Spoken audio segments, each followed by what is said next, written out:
بسم اللہ الرحمن الرحیم۔ حضور اکرم صلی اللہ علیہ وآلہ وسلم کے طائف کا سفر کا قصہ۔ نبوت مل جانے کے بعد 9 برس تک نبی اکرم صلی اللہ علیہ وآلہ وسلم مکہ مکرمہ میں تبلیغ فرماتے رہے اور قوم کی ہدایت اور اصلاح کی کوشش فرماتے رہے، لیکن تھوڑی سی جماعت کے باوجود جو مسلمان ہو گئی تھی اور تھوڑے سے ایسے لوگوں کے علاوہ جو باوجود مسلمان نہ ہونے کے آپ کی مدد کرتے تھے، اکثر کفار مکہ آپ صلی اللہ علیہ وآلہ وسلم کو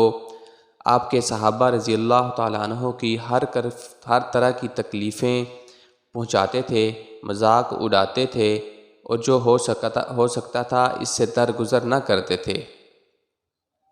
حضور صلی اللہ علیہ وآلہ وسلم کے چچا ابو طالب بھی انہی نیک دل لوگوں میں تھے جو باوجود مسلمان نہ ہونے کے حضور صلی اللہ علیہ وآلہ وسلم کی ہر قسم کی مدد فرماتے تھے۔ 10ویں سال میں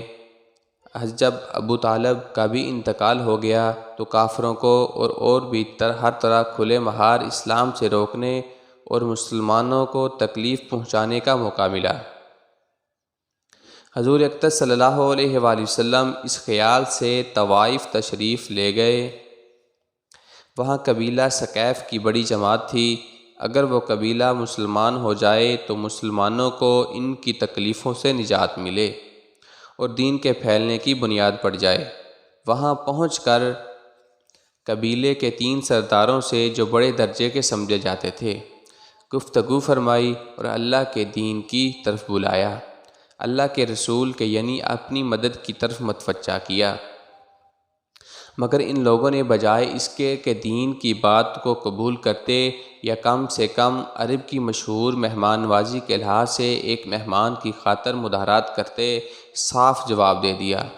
اور نہایت بے رخی اور بد اخلاقی سے پیش آئے، اور ان لوگوں نے یہ بھی گوارا نہ کیا کہ آپ صلی اللہ علیہ وآلہ وسلم یہاں قیام فرما لیں۔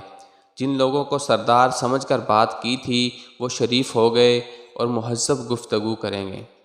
ان میں سے ایک شخص بولا کہ اوہو، آپ ہی کو اللہ نے نبی بنا کر بھیجا ہے۔ دوسرا بولا کہ اللہ کو تمہارے سوا کوئی اور ملتا ہی نہیں تھا جس کو رسول بنا کر بھیجتے۔ تیسرے نے کہا میں تجھ سے بات کرنا نہیں چاہتا، اس لیے کہ اگر تو واقعی نبی ہے جیسا کہ دعویٰ ہے تو تیری بات سے انکار کر دینا مصیبت سے خالی نہیں،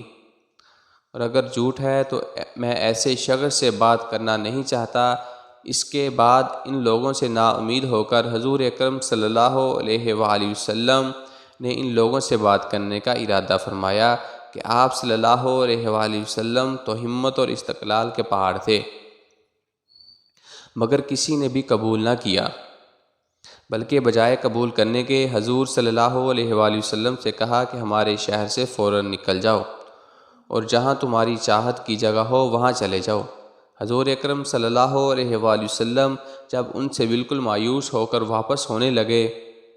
تو ان لوگوں نے شہر کے لڑکوں کو پیچھے لگا دیا۔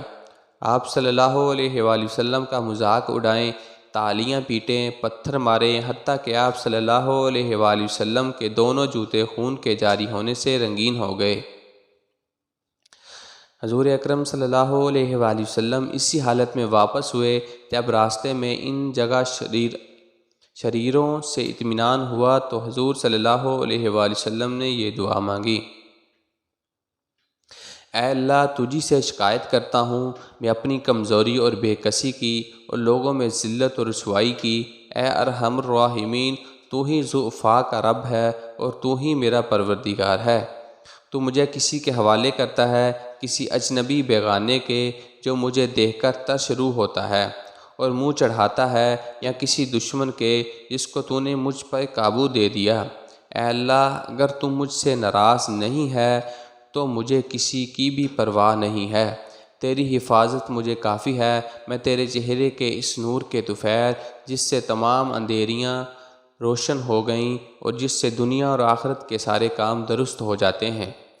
اس بات سے پناہ مانگتا ہوں کہ مجھ پر تیرا غصہ ہو یا تو مجھ سے ناراض ہو۔ تیری ناراضی کا اس وقت تک دور کرنا ضروری ہے جب تک تو راضی نہ ہو، اور نہ تیرے سوا کوئی طاقت نہ قوت۔